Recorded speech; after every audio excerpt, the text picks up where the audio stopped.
It's time for the Daily Stand Up Podcast presented by Agile Dad with your host, Lee Henson. Without any further ado, let's get started.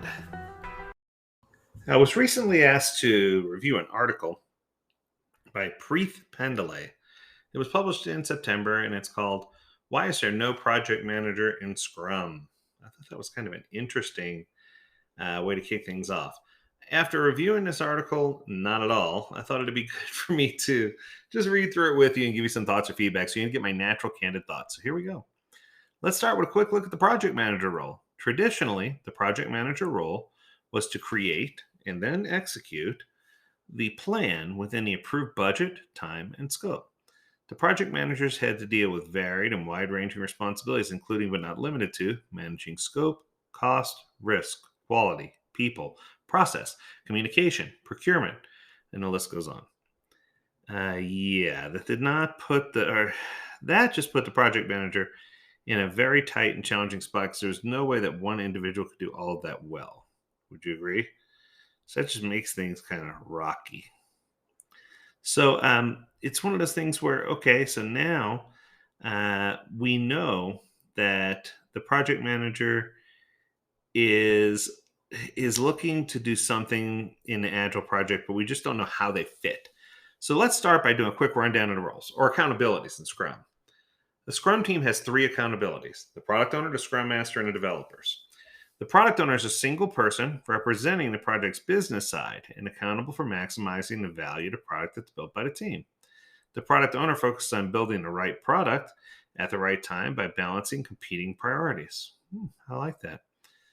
The Scrum team is a servant leader helping everyone in the organization, including the Scrum team, understand and implement Scrum theory and practices. So far, I love this definition. This is by far one of the best I've seen. So this is good. Very good so far.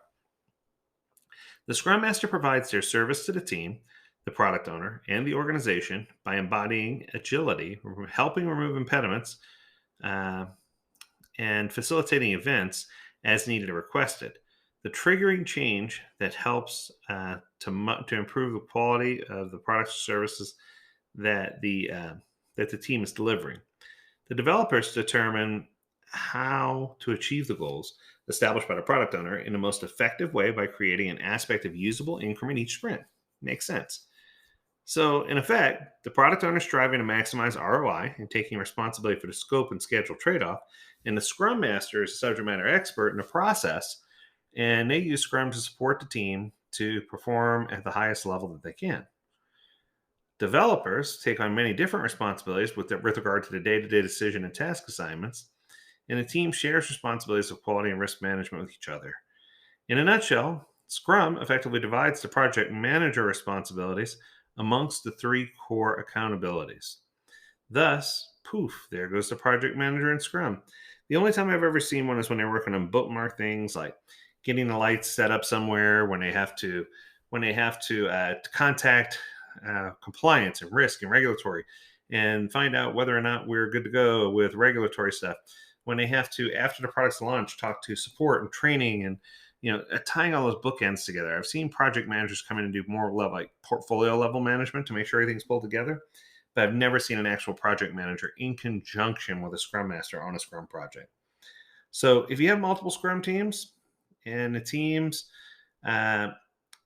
will still do much of the project management, there's additional coordination required that you may say, hey, we need to identify a chief product owner, or in SAFe, you have the release train engineer. So there are opportunities to introduce new roles. And in Stable, you have the master chief and the process owner, right? Stable process owner. So I think that's important for us to keep those things in mind. Once again, I'll close by saying it doesn't matter what color, how tall, how short, who they worship, who they love, what they're doing. We need to find each individual as an individual dignity and respect and treat them as such. And that's when we're going to discover that teams can really accelerate and do the things they need to do, and that it doesn't require someone in each of these called out roles to be able to be successful. What it requires is us to understand those roles and make sure that we have proper coverage across the responsibilities. So I hope you enjoyed this episode. If you have an episode you'd like for us to review or an article you'd like for us to review, reach out to us. Learn more at agiledad.com. We'd love to hear from you. As always, we encourage you to stay healthy, stay well, and stay agile, my friends. Until next time, do take care.